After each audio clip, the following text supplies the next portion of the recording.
Hello and welcome एक बार फिर से आप सभी का विजय एजुकेशन के इस ई लर्निंग प्लेटफॉर्म पर आप सभी का हार्दिक स्वागत है। जैसा कि आप सभी को पता है, अपन जो डिस्कस कर रहे हैं वो डिस्कस किसको कर रहे थे? रेस्पिरेटरी सिस्टम को, एमएसएन को। और जिसके अंदर जो अपन डिस्कस कर रहे थे वो किसको डिस्कस कर रहे थे? सीओपीडी को, है ना। जो आपकी क्रोनिक ऑब्स्ट्रक्टिव पल्मोनरी डिजीज, या इसका जो दूसरा नाम है वो दूसरा नाम क्या था ध्यान रखना, क्रोनिक पल्मोनरी लंग डिजीज के नाम से भी अपन इसको क्या कर रहे थे? जान रहे थे, है ना। अब अपन बात करें कि जो सीओपीडी है वो क्या होती है, किसे कहते हैं, इसके जो पॉजिटिव फैक्टर्स है वो कौन कौन से इसके पॉजिटिव फैक्टर्स होते हैं, वह सारी चीज अपन ऑलरेडी क्या कर चुके हैं? डिस्कस है वो डिस्कस कर चुके हैं। भाई किसे कहते हैं, क्या है उसको रिवाइजेशन करते हुए अपन ध्यान रखना, जो अपना रिमेनिंग पोर्शन है जिसमें अपन ने क्लिनिकल मैनिफेस्टेशन स्टेज और डायग्नोसिस मैनेजमेंट, वो सारी चीजें अपने को क्या करनी है यहाँ पे? डिस्कशन करनी है। कल की जो क्लास थी उस कल की क्लास में अपन ने ये देखा था, क्या देखा ध्यान रखना, सीओपीडी किसे कहते हैं। ये सेम मैं बता रहा हूँ आपको पीडी वापस, क्योंकि पूरी डिजीज साथ में बता रहा हूँ। क्या होगा ध्यान रखना, अपन बहुत बात कर रहे हैं सीओपीडी क्रोनिक डिजीज है। कितनी डिजीज होती? टू। एक इसमें पहले कितनी होती थी? तीन। ये पहले का है ना, ओल्ड क्राइटेरिया। और न्यू कितनी ध्यान रखना, ये हो गया आपकी न्यू दो, है ना। तो ये आपका हो गया, इसको अपन क्रोनिक पल्मोनरी लंग डिजीज के नाम से भी जानते हैं। इनहेलेशन और उसके बाद में एक्सहेलेशन दोनों आपके कम होते हैं, ठीक है ना, इसमें एयर फ्लो आपका कम होता है। और ये देखो chronic obstructive pulmonary disease COPD, इस तरीके से इसमें दो बीमारी, उसमें देखो ब्रोंकाइटिस जिसमें टाइट स्मूथ मसल्स है ना वो टाइट हो जाती है, और स्मूथ मसल्स टाइट की वजह से मैंने कल ही आपको बताया था ब्रोंको स्पाज्म यहाँ पे देखने को मिलेगा। और उसके साथ साथ में यहाँ पे एल्यूलाई, फिर जब आपका एयरवे है ना वो एयरवे आपका कोलेप्स हो जाएगा। क्या हो जाएगा? एयरवे कोलेप्स हो जाएगा। और जब एयरवे आपका कोलेप्स हो जाएगा तो इसका मतलब अपन ये बोल सकते हैं कि जो एल्यूलाई है वो एल्यूलाई भी कोलेप्स हो जाएगी। क्या हो जाएगी ध्यान रखना, जो एल्यूलाई है वो एल्यूलाई आपकी कोलेप्स है वो कोलेप्स हो जाएगी। और उसको अपन क्या बोलते हैं? इम्फाइसीमा के नाम से, क्योंकि इसमें एल्यूलाई क्या हो जाती है? डिस्टेंडेड। एल्यूलाई बिल्कुल फूल जाती है, और फूलने के बाद में ध्यान रखना फिर एल्यूलाई क्या हो जाती है? फटने की कगार के ऊपर आ जाती है। तो उसको अपन क्या बोलते हैं? तो उसको अपन बोलते हैं, ध्यान रखना, ये हो गया आपका इम्फाइसीमा। और ये कौन सा हो गया आपका? जो ब्रोंकाइटिस है उस ब्रोंकाइटिस के नाम से अपन जानते हैं। क्लियर है? कोई दिक्कत किसी को? Very basic. तो ये हो गया आपका क्रोनिक ऑब्स्ट्रक्टिव पल्मोनरी डिजीज, है ना। अब अपन बात करें इसके बाद में, दोनों डिजीज को देख लिया, फिर इसके जो साइन एंड सिम्टम जैसे अपन ने अभी आज डिस्कस करने वाले हैं, इसमें जो कोजेज है पोल्यूटेंट, स्मोकिंग वगैरह, ये चीजें आपको पता है, ठीक है। फिर अपने ये चार चीजें देखी, पता नहीं आपका एल्यूलाई की इलास्टिसिटी, कॉन्ट्रेक्शन रिकॉइल वाली, bronchospasm, alveoli excess mucus production, टेंट्स हो गया। और इस प्रकार की सभी जो है वो स्ट्रक्चर इसके अंदर देखने को मिलती है। फिर उसके बाद नेक्स्ट वन अपन बात करें तो नेक्स्ट वन यहाँ पे क्या होगा आपका? रिस्क फैक्टर, जिसमें स्मोकिंग, और स्मोकिंग में भी ध्यान रखना पेसिव या क्रोनिक स्मोकर, कौन हो सकता है? पेसिव या क्रोनिक स्मोकर। और उसके बाद में ध्यान रखना पेसिव स्मोकर वो स्मोकर होता है जो क्या करता है? स्मोकिंग नहीं करता, लेकिन फिर भी उसमें स्मोकिंग के कार्सिनोजन उसके लंग्स में जाते हैं। फिर एयर पोल्यूशन हो गया, फैमिली हिस्ट्री हो गया, ऑक्यूपेशनल जो एक्सपोजर है वो ऑक्यूपेशनल एक्सपोजर हो गया, ठीक बात है। और इनमें न्यूमोकोनियोसिस हो गया, डस्ट हो गया, मोल्ड हो गया, हेरिडिटी, वर्क प्लेस, वह ऑल ऑफ चीज़ें जो आपकी है वो इसके अंदर आ जाती है, ध्यान रखना। और उसके बाद में अपन बात करें, ये आपका पता है ना अल्फा 1 एंटीट्रिप्सिन एंजाइम है, उसकी डेफिशिएंसी होती है। उसकी डेफिशिएंसी होने की वजह से जो एल्यूलाई वो एल्यूलाई कोलैप्स होती है, इम्फाइसीमा वो इम्फाइसीमा कोज है वो कोज होता है। और यहाँ पे अपन बात करें पैथोजेनेसिस की, तो पैथोजेनेसिस में जितने भी पॉजिटिव फैक्टर हो गए वो उसके बाद में जो आपकी सीलियरी लाइन है रेस्पिरेटरी की वो अफेक्ट होती है। फिर आपकी एल्यूलाई डिस्टेंट होती है, रेस्पिरेटरी लंग कैपेसिटी कम होती है, इन्फ्लामेशन होता है। इस तरीके के जो पैटर्न है वो पैटर्न यहाँ पे आपका रहता है। क्या होता है ध्यान रखना, इस प्रकार का जो पैटर्न है वो पैटर्न इसके अंदर क्या होता है? अराइज है वो अराइज होता है। इस प्रकार का जो पैटर्न है वो पैटर्न यहाँ पे रहता है। चलो उसके बाद देखिएगा यहाँ पे अपन बात करें इसके अंदर, अब देखो next one, stage of COPD. कि जो सीओपीडी है ना, इस सीओपीडी की कौन कौन सी स्टेज है, वो स्टेज होती है, उस स्टेज को देखना है। ठीक है, तो सबसे पहले अपन बात करें स्टेज। सीओपीडी की टोटल जो स्टेज होती है वो 3 स्टेज होती है। कितनी स्टेजेज होती है भैया? 3 है, वो 3 स्टेजेस सीओपीडी की आपकी होती है। अब यहाँ पे मैं बात करूँ 3 स्टेज में, ध्यान रखना कौन कौन सी स्टेज है ये देखिएगा। कितनी स्टेज होती है? सीओपीडी 3 स्टेज में 3 प्रकार की होती है, जिसमें अपन यहाँ पे देख रहे हैं। एक देखो, वैसे तो इसमें अपन बात करें 0 स्टेज। अब ए का नाम क्या? 0 स्टेज। इधर आपका जो लिखा हुआ वो लिखा हुआ स्टेज, और किस स्टेज में क्या क्या कैरेक्टरिस्टिक्स देखने को मिलेंगे, मतलब कौन सी स्टेज में क्या क्या चेंजेस है, वो चेंजेस आएंगे।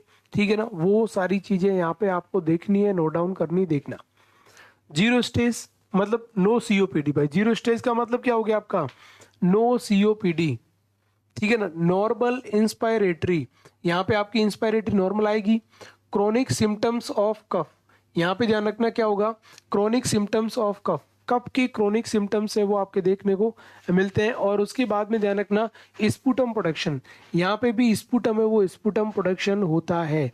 कुल मिला के बात ये, यहाँ पे मैं ये कह सकता हूँ कि ध्यान रखना स्पुटम प्रोडक्शन होता है, और क्रोनिक सिम्टम ऑफ कफ, कफ का ध्यान रखना वो क्रोनिक सिम्टम्स है, वो क्रोनिक सिम्टम्स यहाँ पे आपके होते हैं। ठीक है, मतलब यहाँ पे क्रोनिक सिम्टम्स है वो क्रोनिक सिम्टम्स यहाँ पे आएंगे। This is the point. तो इसमें ओनली फॉर कफ से रिलेटेड चीज आएगी।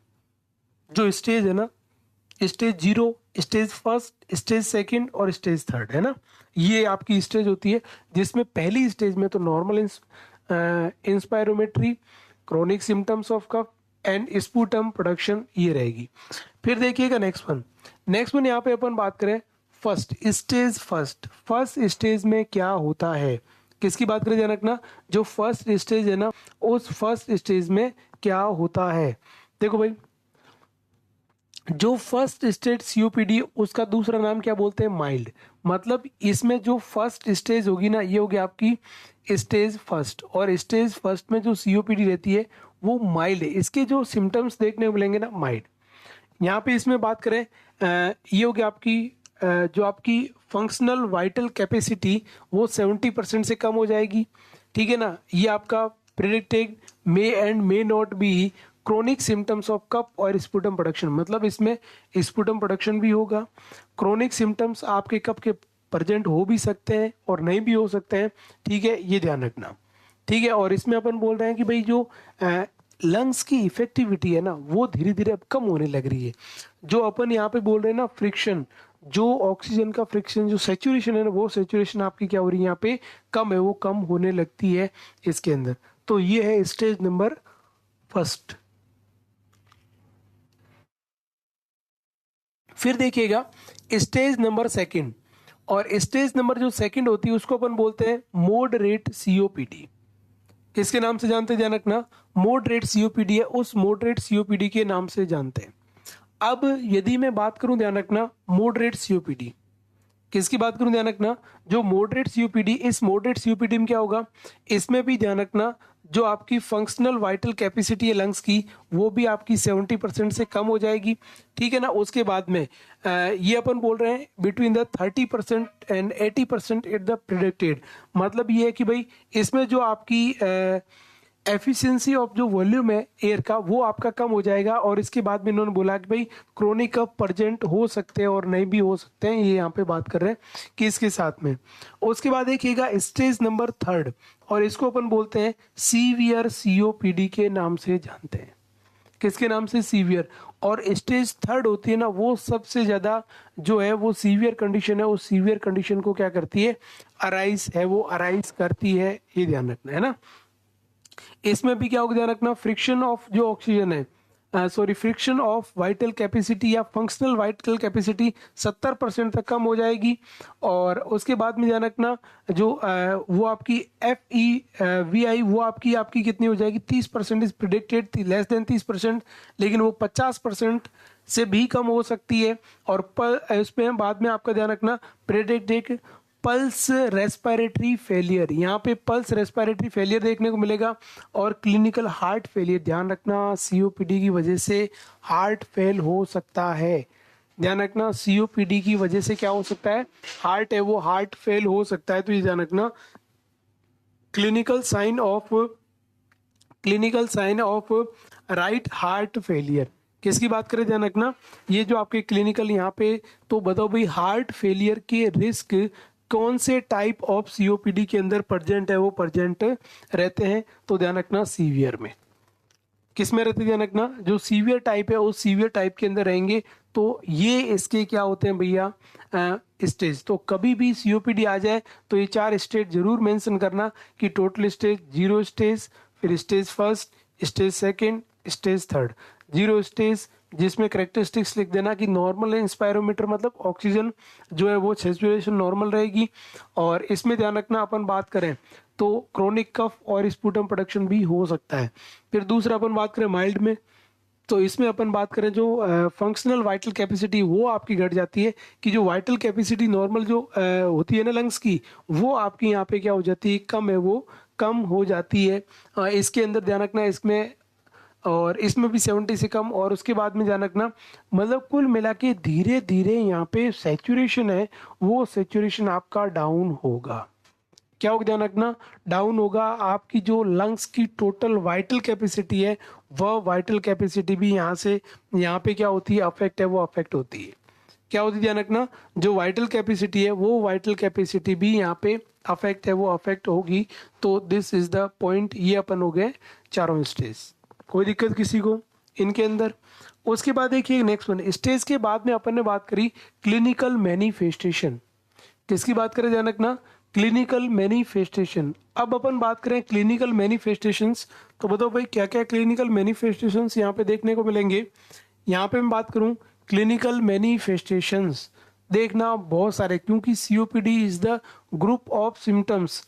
यहाँ पे अपन सीओपीडी की मैं बात करूँ तो ये होता क्या, ध्यान रखना तो ये होगा आपका ग्रुप ऑफ सिम्टम्स या क्लिनिकल मैनिफेस्टेशन डिजीज। कैसी है, ऐसी डिजीज है जिसमें ध्यान रखना क्या होगा आपका ग्रुप ऑफ क्लिनिकल मैनिफेस्टेशंस यहाँ पे आपको देखने को मिलेंगे।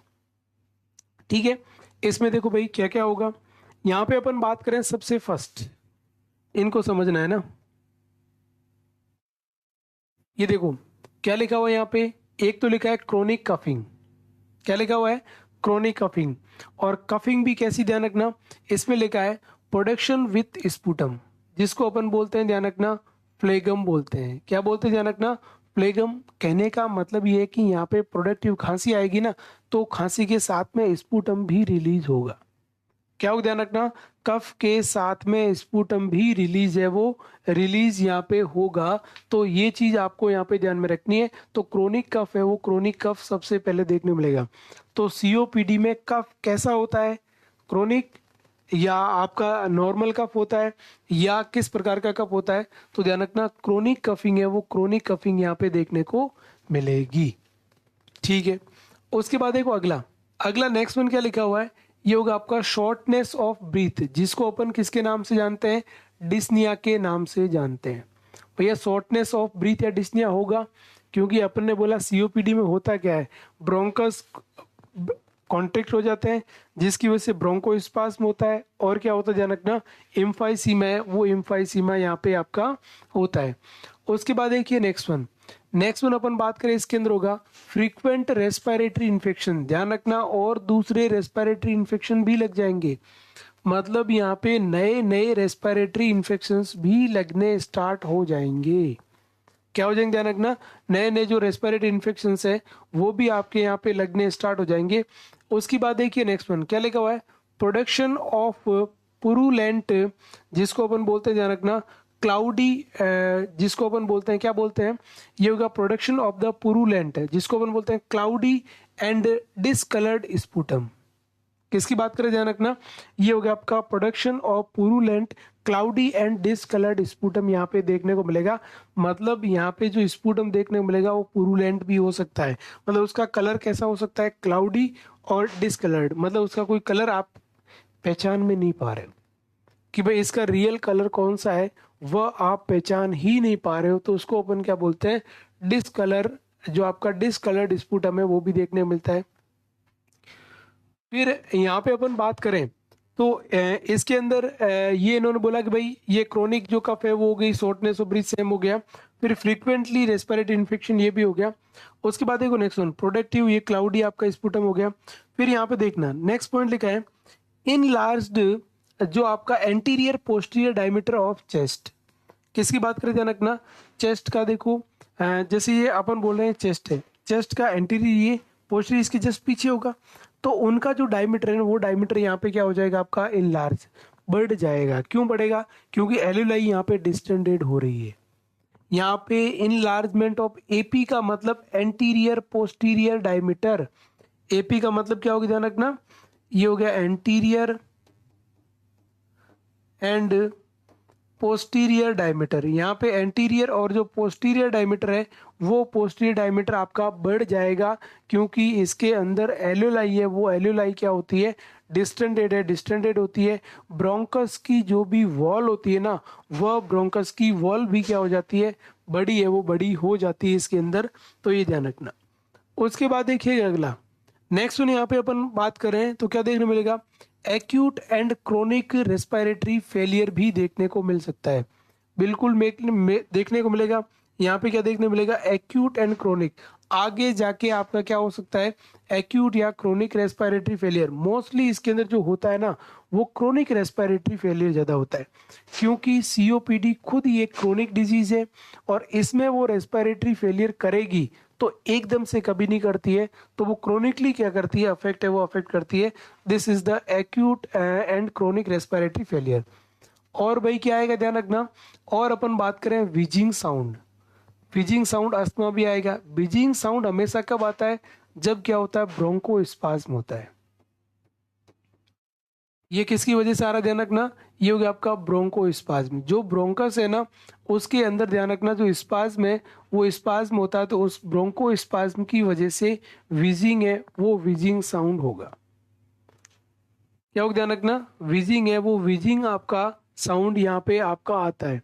उसके बाद नेक्स्ट वन लिखा increase work of breathing, increase work of breathing, आपकी जो सांस लेने की जो वर्किंग कैपेसिटी है वो बढ़ जाएगी। इंक्रीज वर्क ऑफ ब्रीथिंग, तो यहाँ पे आपकी ब्रीथिंग जो डिमांड है वो आपकी यहाँ पे इंक्रीज हो जाएगी, इंक्रीज वर्क ऑफ ब्रीथिंग। उसके बाद देखो नेक्स्ट में लिखा tightness in the chest. Yes, chest में क्या देखने को मिलेगा, टाइटनेस, क्योंकि यहाँ पे क्या होगा, क्या देखने को मिलेगा ध्यान रखना, कॉन्ट्रैक्शन। क्या देखने को मिलेगा, जो भी ब्रोंकियल वॉल, जो भी आपकी ब्रोंकियल वॉल है ना उस वॉल में कॉन्ट्रैक्शन है वो कॉन्ट्रैक्शन देखने को मिलता है। क्या देखने को मिलता है भैया, कॉन्ट्रैक्शन है वो कॉन्ट्रैक्शन देखने को मिलता है। और इसमें यदि कॉन्ट्रैक्शन देखने को मिलेगा इसका मतलब चेस्ट आपको एकदम जैसे फील करोगे ना, तो जो चेस्ट है वो टाइटनेस आपको देख, भरा भरा चेस्ट है वो एकदम लगेगा, टाइटन जो चेस्ट है वो लगेगा। फिर नेक्स्ट वन अपन बात करें, ये हो गया आपका वेट लॉस, ठीक है ना। अब वेट लॉस क्यों होगा, क्योंकि इस व्यक्ति में परसिस्टेंट कफ आ रही है, क्या रही ध्यान रखना, परसिस्टेंट है वो परसिस्टेंट कफ आ रही है, वह व्यक्ति ध्यान रखना अच्छे से खाना नहीं खा पाएगा, तो उसकी वजह से उसका वेट है वेट लॉस भी होगा।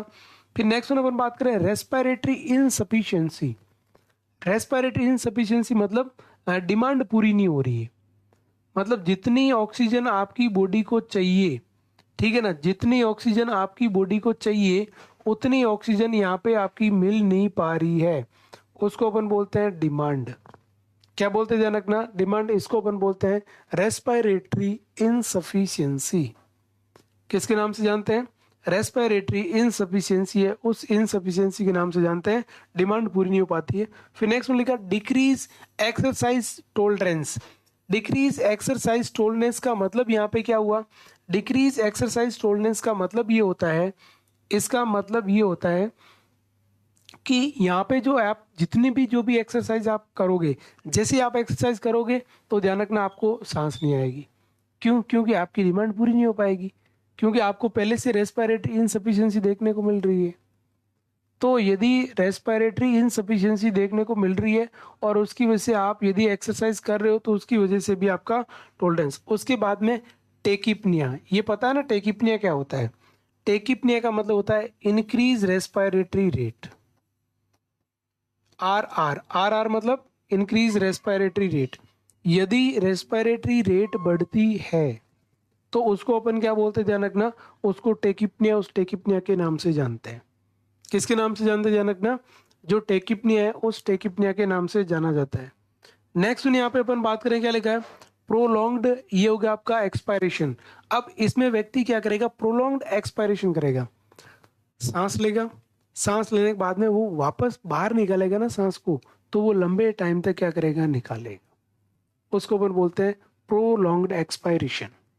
किसके नाम से जानते हैं ध्यान रखना, प्रोलॉन्ग्ड एक्सपायरेशन है, उस एक्सपायरेशन के नाम से जाना जाता है। दिस इज द पॉइंट, ये हो गया आपका प्रोलॉन्ग्ड एक्सपायरेशन। ठीक बात है। उसके बाद नेक्स्ट वन होगा पिटिंग पेरीफेरल एडिमा। यहाँ पे पेरीफेरल एडिमा देखने को मिलेगा, तो वो कैसे टाइप का देखने को मिलेगा, पिटिंग है, वो पिटिंग पेरीफेरल एडिमा देखने को मिलेगा। अब पिटिंग पेरीफेरल एडिमा का मतलब क्या हुआ, कि जिस जगह एडिमा देखने को मिलेगा ना, आप उसको हाथ से दबाओगे ना तो दब जाएगा, ऐसा एडिमा बोलते हैं पिटिंग। और जो अपने हाथ से दबाने पे नहीं दबता है उसको बोलते हैं नॉन पिटिंग। सीधी सी बात है ना। तो पिटिंग का मतलब क्या हो गया, पेरीफेरल एरिया में यदि आपका क्या हो रहा है, एडिमा मतलब पानी भर रहा है, स्वेलिंग हो रही है, तो आप पेरीफेरल एरिया को दबाओगे तो बिल्कुल वो आपकी खड्डा बन जाएगा, थोड़ी देर बाद में नॉर्मल हो जाएगा। तो ऐसा यदि होता है उसको अपन बोलते हैं पिटिंग। और उसके बाद देखिएगा next one is the fatigue. Next one is the fatigue, वो व्यक्ति क्या हो जाता, थक जाता है। ये सारे के सारे सिम्टम्स है वो मोस्टली देखने को मिलते हैं। क्या होते ध्यान रखना, मोस्टली है वो, मोस्टली इसके अंदर देखने को मिलते हैं। तो देखो लॉट ऑफ सिम्टम्स, बहुत सारे सिम्टम्स है ना। सीओपीडी में तो जो आप लिखोगे ना, आपको रेस्पिरेटरी में से कोई भी सिम्टम्स याद है और आप सीओपीडी में चिपका दोगे चलेगा। क्यों चलेगा, क्योंकि ध्यान रखना इसके अंदर मोस्टली ये सारी चीजें होती है, मोस्टली ये सारी चीजें आपकी क्या होती है, इसके अंदर आती है, तो ये ध्यान रखना। ठीक बात है किसी को। तो अपन ने जो स्टेज है उस स्टेज को भी देख लिया, और उसके बाद में ध्यान रखना जो सिम्टम्स है उस सिम्टम्स को भी अपन ने यहाँ पे डिस्कस है वो डिस्कस कर लिया है, कोई दिक्कत नहीं किसी को। ये हो गया आपका। अब अपन बात करें नेक्स्ट वन, तो स्टेज भी हो गई, क्लिनिकल मैनिफेस्टेशन हो गए। अब अपन आ जाते हैं डायग्नोसिस के ऊपर। किधर आ जाते हैं ध्यान रखना, डायग्नोसिस के ऊपर। अब बताओ भाई डायग्नोसिस में क्या डायग्नोसिस है। यहाँ पे जो डायग्नोसिस है वो डायग्नोसिस क्या रहेंगे, एक तो यहाँ पे आप करवा सकते हो पल्मोनरी फंक्शन टेस्ट, जिसको अपन बोलते हैं पीएफटी। क्या करवा सकते हो ध्यान रखना, पीएफटी, पल्मोनरी फंक्शन टेस्ट। उसके बाद देखो नेक्स्ट वन, नेक्स्ट वन यदि अपन बात करें, ये होगा आपका चेस्ट एक्सरे और चेस्ट सीटी। आप यहाँ पे चेस्ट का एक्सरे जिसको अपन CXR बोलते हैं, और उसके बाद ध्यान रखना चेस्ट है, उस चेस्ट की अपन क्या करवा सकते हैं, सीटी है वो सीटी करवा सकते हैं। ठीक है। उसके बाद देखिए नेक्स्ट वन, नेक्स्ट वन यहाँ पे अपन बात करें तो क्या लिखा, एबीजी एनालिसिस। आप ABG, arterial blood, arterial blood gauge. ठीक है।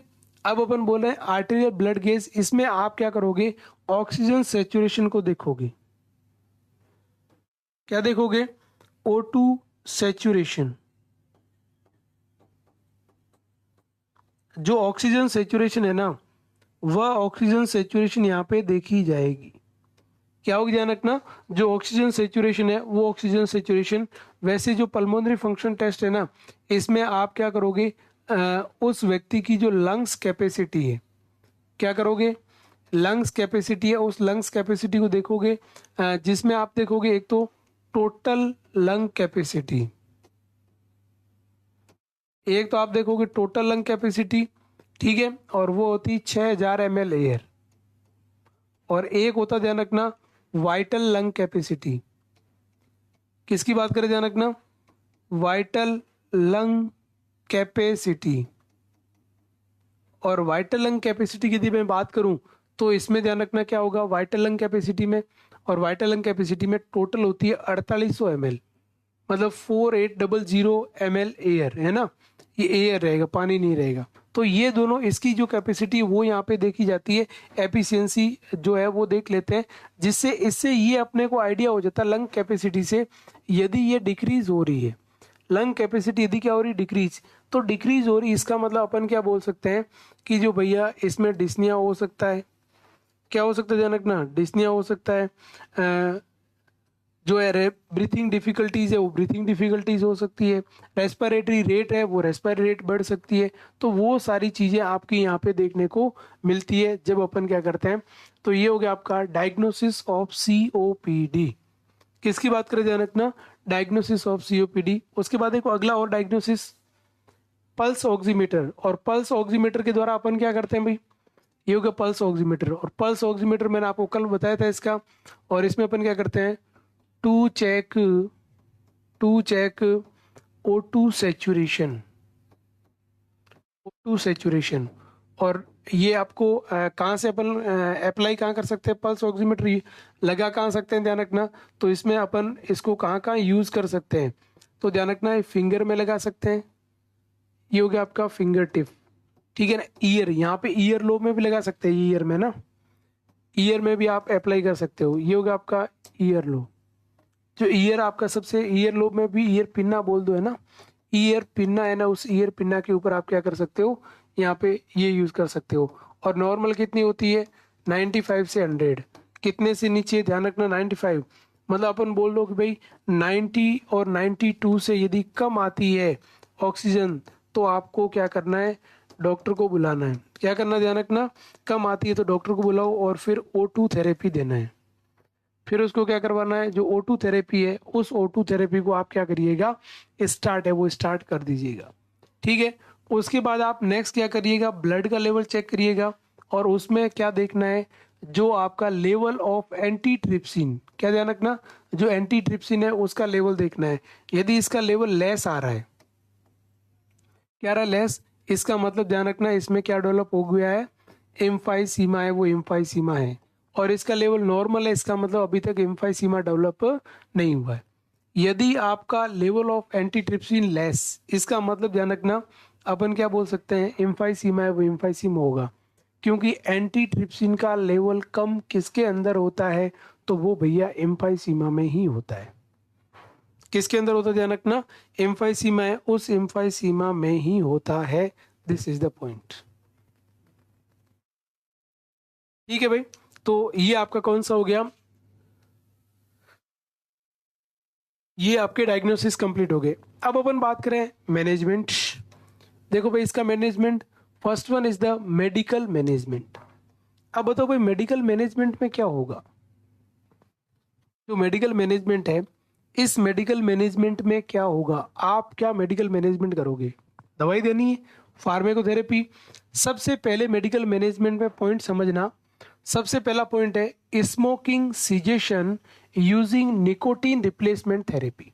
यहाँ पे आपको क्या करना है, जो निकोटीन रिप्लेसमेंट थेरेपी का यूज करना है। किसका करना ध्यान रखना, ये हो गया आपका निकोटीन रिप्लेसमेंट थेरेपी। और उसके द्वारा स्मोकिंग सीजेशन, मतलब स्मोकिंग को क्या करना है, स्टॉप। क्या करना ध्यान रखना, जो स्मोकिंग है उस स्मोकिंग को आपको स्टॉप करना है, बिल्कुल स्टॉप स्मोकिंग। और उसको किसके ऊपर लेना है, निकोटिनिक रिप्लेसमेंट थेरेपी। इसमें ये होता है कि उस व्यक्ति को निकोटीन से रिलेटेड बनी हुई कोई भी चीज़ नहीं दी जाती है, और उसको निकोटीन के प्रति अपनी बॉडी को ध्यान रखना, एडजस्टेबिलिटी, वो एडजस्टेबिलिटी कराई जाती है, क्योंकि निकोटीन अपने जैसे अपन लेते हैं तो वो CNS को स्टिमुलेट करता है, और CNS को स्टिमुलेट, जैसे अपन सिगरेट वगैरह पीते हैं तो क्यों पीते हैं, तो उसमें निकोटीन होता है, और निकोटीन आप जैसे पियोगे तो माइंड में जाएगा, माइंड में जाएगा, CNS को क्या करेगा, एक्टिव काम करवाएगा, और एकदम CNS जो एक्टिव काम करेगा तो आपको थकान दूर हो जाती है, ठीक है ना, एकदम माइंड में क्या आ जाती है, फ्रेशनेस है, फ्रेशनेस आ जाती है, यस, ठीक है ना। तो वो आपका निकोटीन, तो इसलिए आपको क्या करना है, जो निकोटीन रिप्लेसमेंट थेरेपी है उसके ऊपर लेना है।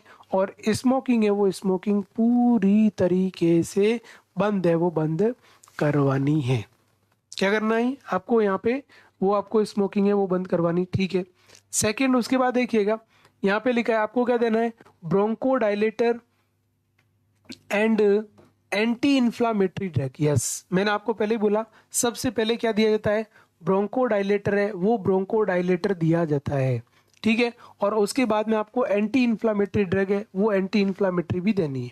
अब अपन बात करें इसमें जो एंटी इन्फ्लामेटरी ब्रोंकोडाइलर के फॉर एग्जांपल का नाम क्या है? थियोफाइलिन। क्या नाम हो गया? थियोफाइलिन। और ये आपकी एंटी इन्फ्लामेटरी का नाम क्या हो गया? ये हो गया आपकी एंटी इन्फ्लामेटरी बुडेसोनाइड। और ए का नाम क्या होगा ध्यान रखना? थियोफाइलिन। आपने नाम सुना होगा अस्तालिन, थियोफाइलिन, ये नाम है ना। ये होगा आपका थियोफाइलिन, ये होगा आपका अस्थालीन, ठीक है ना। ये होगा आपका थियोफाइलिन, अस्थालीन, बुडेसोनाइड, ये सारी ब्रोंकस। और ये करेगी क्या ध्यान रखना? इसमें ये जो ब्रोंकस है उस ब्रोंकस को डायलेट करेगी। ब्रोंकस को क्या करेगी ध्यान रखना? डायलेशन। ये ब्रोंकस में डायलेशन है, उस डायलेशन का क्या करते हैं? काम है, वो काम करते हैं। ये बात ध्यान रखना, ठीक है। उसके बाद भैया यूज करो कोर्टिकोस्टेरॉइड, ठीक है ना। और कोर्टिकोस्टेरॉइड क्या करती है ध्यान रखना? ये इन्फ्लामेशन को कम करती है, टू रिड्यूस इन्फ्लामेशन।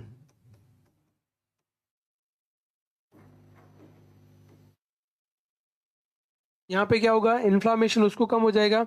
और इसके एग्जाम्पल की अपन बात करें तो बेक्लोमेथासोन,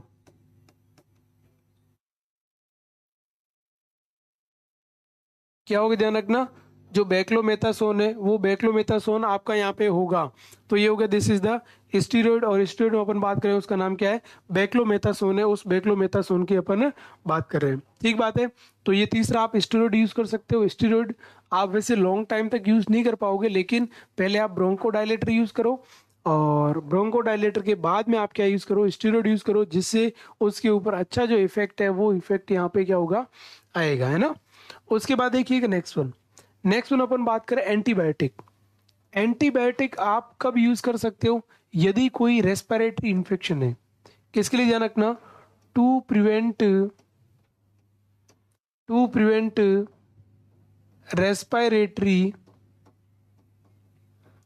रेस्पिरेटरी इन्फेक्शन, ठीक है। किसकी बात करें अब हम? जो भी रेस्पिरेटरी इन्फेक्शन है उससे प्रिवेंट करने के लिए अपन क्या करते हैं ध्यान रखना? जो एंटीबायोटिक है वो एंटीबायोटिक का यूज करते हैं भाई। कि जब सीओपीडी हो रखा है तो कोई दूसरी अदर जो प्रॉब्लम्स है, वो अदर किसी भी प्रकार की कोई रेस्पिरेटरी इन्फेक्शन है, वो रेस्पिरेटरी इन्फेक्शन यहाँ पे नहीं आए, और वो रेस्पिरेटरी इन्फेक्शन यहाँ पे नहीं रहे, तो ध्यान रखना to prevent the respiratory infection. उसके बाद देखिएगा नेक्स्ट वन यहाँ पे अपन बात करें म्यूकोलाइटिक। इसमें म्यूकोलाइटिक का मतलब क्या होगा? ये क्या करेगी? To break mucus, break thick mucus,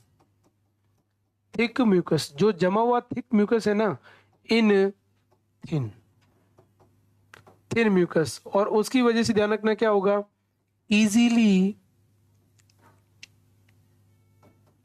easily remove.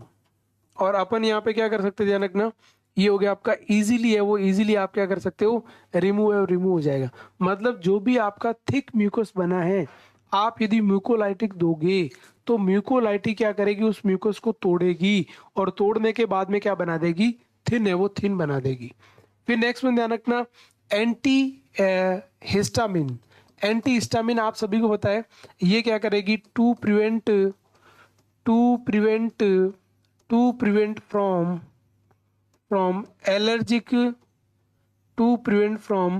Allergic reactions. यहाँ पे अपन बात करें जो एलर्जिक रिएक्शंस है, उस एलर्जिक रिएक्शन से प्रिवेंट करने का काम करती है। किससे प्रिवेंट करने का काम करती है?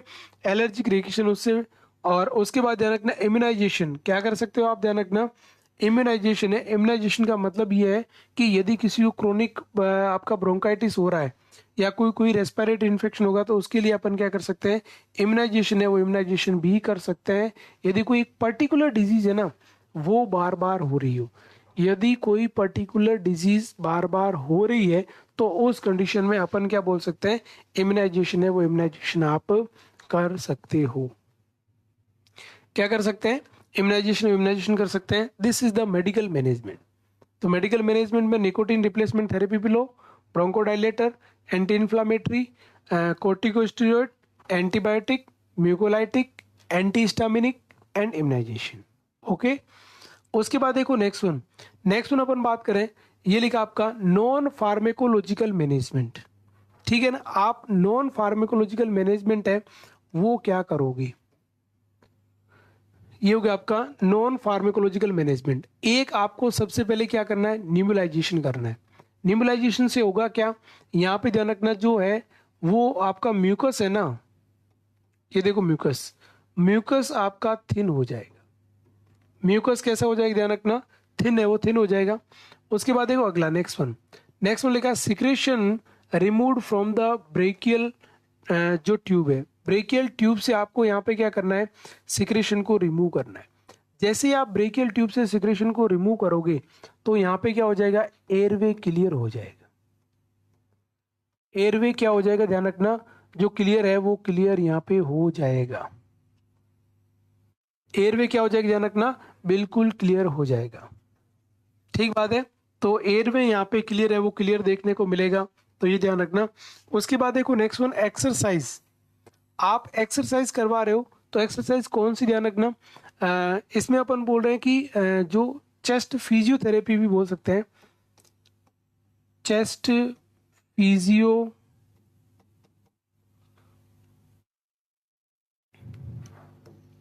चेस्ट फिजियोथेरेपी, क्लियर, ध्यान रखना क्या हो गया आपका जो चेस्ट है वो ये हो गया आपका चेस्ट फिजियोथेरेपी है, वो चेस्ट फिजियोथेरेपी दे सकते हो, या उसको आप क्या कर सकते हो, एक्सरसाइज ऐसी करवा सकते हो जिससे वो अपने म्यूकस को एक्सपेल कर सके। एक्सपेल आउट, एक्सपेल आउट का मतलब बाहर निकालना, क्या कर सके, ध्यान रखना जो एक्सपेल है वो एक्सपेल आउट क्या कर सके, जो रेस्पिरेटरी ट्रैक्ट है उस रेस्पिरेटरी ट्रैक्ट से एक्सपेल आउट है वो एक्सपेल आउट कर सके। और उसके बाद यदि डिस्निया रिजोल्व नहीं हो रहा है और सेचुरेशन गिर रहा है, यहाँ पे अपन क्या बोल रहे हैं, किस कंडीशन में, ध्यान रखना एक तो हो गया ये आपका डिस्निया, ठीक है। उसके बाद देखिए नेक्स्ट वन अपन बोल रहे हैं किसके अंदर, जब low oxygen saturation in tissue and blood, tissue और ब्लड के अंदर यदि ऑक्सीजन का सेचुरेशन कम है उस कंडीशन में आपको यहाँ पे क्या देना है, ठीक है। इस कंडीशन में आपको यहाँ पे क्या देना है, तो यहाँ पे आपको डिस्निया है वो डिस्निया यहाँ पे क्या करना, ध्यान रखना यहाँ पे जो डिस्निया है वो डिस्निया देना है, ठीक है। अब यदि अपन डिस्निया हो रहा है इसका मतलब मैं बोल सकता हूँ यहाँ पे रेस्पिरेटरी सफोकेशन ही होगा ना, ये होगा आपका रेस्पिरेटरी सफोकेशन, ठीक है ना, ये हो गया आपका रेस्पिरेटरी सफोकेशन है वो रेस्पिरेटरी सफोकेशन। इसके अलावा और आप क्या कर सकते हो, ध्यान रखना यहाँ पे देखना, और अपन क्या कर सकते हैं, 5वें नंबर मैं कह सकता हूं आप पोजीशन चेंज कर सकते हो, पोजीशंस, ठीक है ना। आप पोजीशन उसको दोगे तो उसकी वजह से भी है जो पोजीशन वो भी आपको चेंज 2 आवर्स है ना, कॉमनली ये 2 आवर्स जो कॉमनली है ना वो कॉमनली यही रहता है कि आप क्या कर सकते हो, कॉमनली 2 आवर्स के लिए जो पोजीशन है वो पोजीशन को अपन क्या कर सकते हैं, चेंज है वो चेंज कर सकते हैं।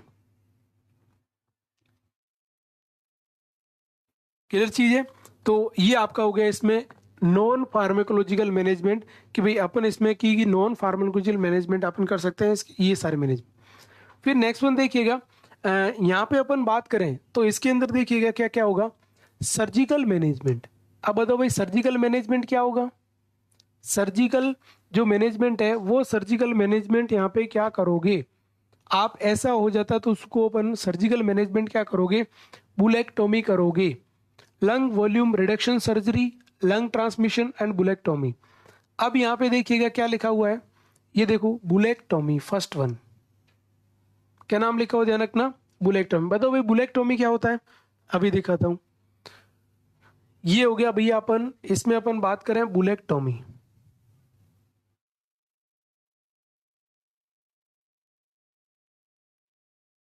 इसकी बात करें ध्यान रखना बुलेक्टोमी सर्जरी।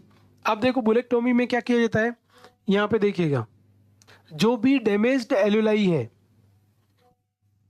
ये देखिएगा जो भी आपका इसमें जो इमेज है वो आपको मैं परफेक्टली बताता हूँ। ये देखिएगा बुलेक्टोमी है ना,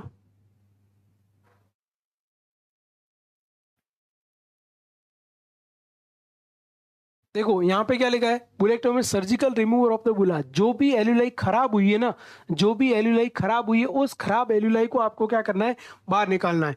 and which is the dilated air sacs and lung parenchyma measuring the than 1 centimetre a bulla that occupies are the 30% of haemothorax is referral is the, क्या होगा आपका, गेंट बुला। यहाँ पे अपन बात करें इसमें जो ध्यान रखना, जो एल्यूलाई इस तरीके से जो कोलैप्स है ना, उस एल्यूलाई को आपको यहाँ पे क्या कर देना है, बाहर निकाल देना है।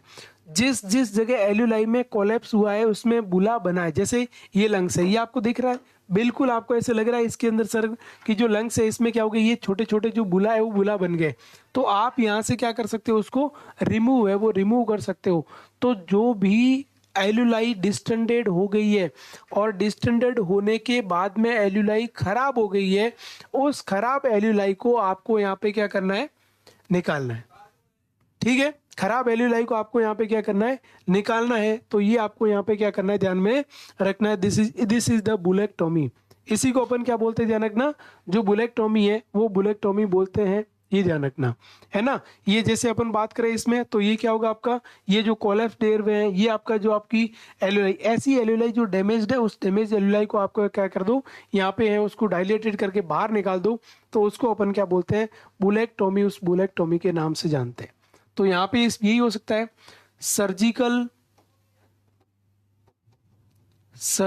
रिमूवल ऑफ बुला। ठीक है, जो भी आपके बुलास बने हुए हैं उनको सर्जिकली रिमूव करना है। ये किसके बनेंगे, ध्यान रखना, ये आपका जो भी एल्यूलाई डिस्टेंडेड है, डिस्टेंडेड जो एल्यूलाई है वो डिस्टेंडेड एल्यूलाई की वजह से आपका बनेगा, मतलब खराब एल्यूलाई का जो बुला बनता है उसको निकालना है। फिर लंग्स वॉल्यूम रिडक्शन सर्जरी। देखो भाई, लंग्स वॉल्यूम रिडक्शन सर्जरी इसकी बात करें, ध्यान रखना, ये हो गया आपका लंग्स वॉल्यूम रिडक्शन सर्जरी। ठीक है ना, चेस्ट की होती, ध्यान रखना, लंग्स वॉल्यूम रिडक्शन सर्जरी। इसमें अपन क्या करते हैं, जो है ना सर्जिकली जो है वो आपकी डिजीज, जैसे इम्पाइटिक जितने भी टिश्यू उसको निकाल देते हैं। अब जिन जिन एल्यूलाई में ध्यान रखना, जो इम्फाइसीमा है उसको आपने निकाल दिया, यहाँ पे देखना, ये इसको अपन बोलते हैं, this is the lungs volume reduction surgery. अब इस लंग्स वॉल्यूम रिडक्शन सर्जरी में क्या है, ये देखो हेल्दी लंग है ना, इसमें अपन बोल रहे हैं जो भी डैमेज्ड एल्यूलाई है उस डैमेज्ड एल्यूलाई को निकाल दो।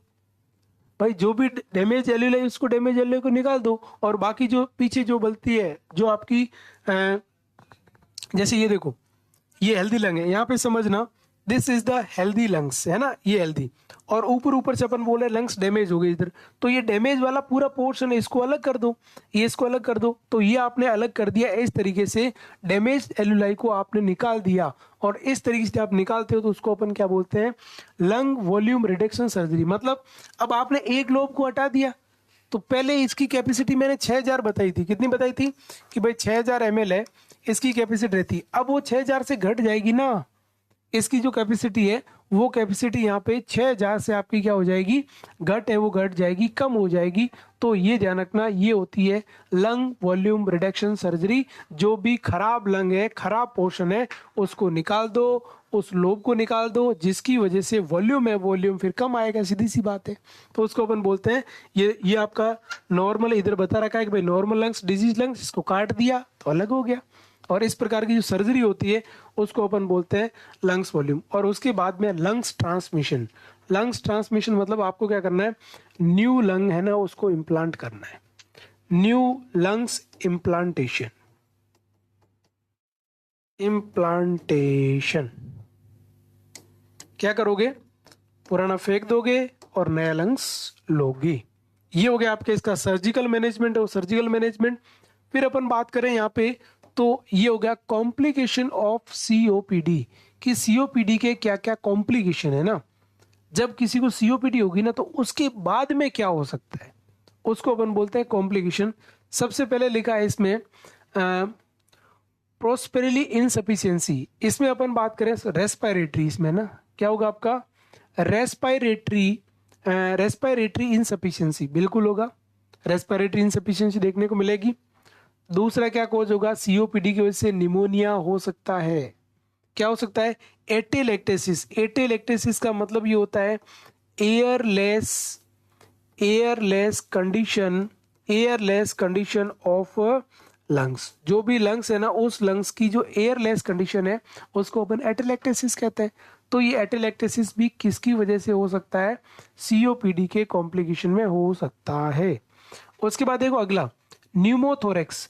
न्यूमोथोरेक्स का मतलब होता है कि जो प्लूरा है ना, प्लूरा लंग्स के चारों ओर लेयर होती प्लूरा, इस प्लूरा के अंदर क्या हो जाए, ध्यान रखना, एयर भर जाए, एयर एक्यूमुलेशन हो जाए। क्या हो जाए, ध्यान रखना, एयर एक्यूमुलेशन है, वो एयर एक्यूमुलेट हो जाए तो उसको अपन बोलते हैं न्यूमोथोरेक्स। न्यूमो मतलब एयर, ये न्यूमो है ना, न्यूमो वर्ड क्या होता है, ध्यान रखना, उसका मतलब होता है एयर। और उसके बाद में हाइपोक्सीमिया।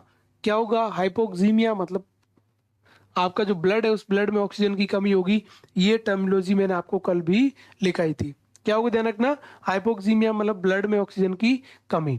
उसके बाद और क्या होगा, और यहाँ पे अपन बात करें तो रेस्पिरेटरी एसिडोसिस। यस, ये ध्यान रखना, ये क्वेश्चन आपका कि भाई जो सीओपीडी होती है उस सीओपीडी में क्या देखने को मिलेगा, तो आपको बताना सर इसमें रेस्पिरेटरी एसिडोसिस है वो देखने को मिलेगा। फिर रेस्पिरेटरी आपका फेलियर हो सकता है, स्टेटस अस्थमेटिकस हो सकता है। बताया ना मैंने, स्टेटस अस्थमेटिकस मतलब आपको लंबे टाइम तक एक साथ में ही जो अस्थमा का अटैक आता है उसको अपन क्या बोलते हैं, स्टेटस अस्थमेटिकस के नाम से जानते हैं। और लास्ट में क्या होगा, कार्डियक फेलियर हो सकता है। तो रेस्पिरेटरी फेलियर होगा तो भैया कार्डियक फेलियर तो होना ही है, ये ध्यान रखना। ठीक है, तो ये आपका कौन सा हो गया, इसकी कॉम्प्लिकेशंस है वो कॉम्प्लिकेशंस विल कंप्लीट। तो इसी के साथ भी सीओपीडी भी आपकी कंप्लीट है, वो कंप्लीट होती है। ठीक है ना, सीओपीडी काफी बिगर डिजीज है, इसके कॉम्प्लिकेशन को भी समझना, और इसका surgical management, bullectomy, lung volume reduction surgery और लंग ट्रांसप्लांटेशन, और उसके बाद नॉन फार्माकोलॉजिकल, ये 5 मैनेजमेंट मैंने बता दिए। फार्माकोलॉजिकल में टोटल 7 मैनेजमेंट है, वो 7 मैनेजमेंट भी बता दिए। और उसके बाद में इसके जो डायग्नोसिस है उस डायग्नोसिस को भी देख लिया।